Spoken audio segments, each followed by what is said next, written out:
Бисмиллахир-рахманир-рахим. Бүгін біз 17 махраждың ішінен 15-ші махражмен танышып өтеміз. 15-ші махражда фа дыбышы жайғашқан.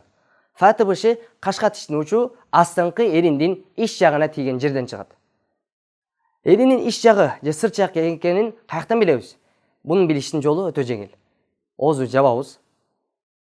Жапқан учурда еріннің қайсыл бөлігі көрініп тұрса, бұл еріннің сырт жағы болып саналады. Ал қайсыл бөлігі жабылып көрінбей тұрса, ал еріннің иш жағы болып саналады. Демек, фа дыбышын айтқанда біз қашқа тіштің үшін еріннің иш жағына тигіземіз.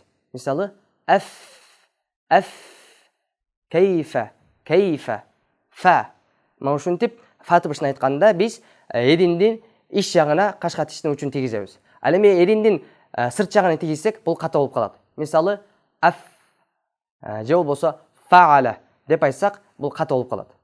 Ошондой эле фа дыбышын чыгарууда дагы бир көңүл бура турган учурлардын бириси, качан катарлаш келген учурда фа дыбышын дагы ачыгыраак чыгарабыз.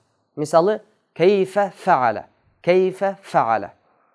Ошентип бүгүнкү сабагыбызда биз фа дыбышынын махражы жана анын чыгаруунун жолун бир катар таанышып өттүк. Аллах таала бардыгыбызга Куранды туура талаптагыдай окуганга мүмкүнчүлүк берсин.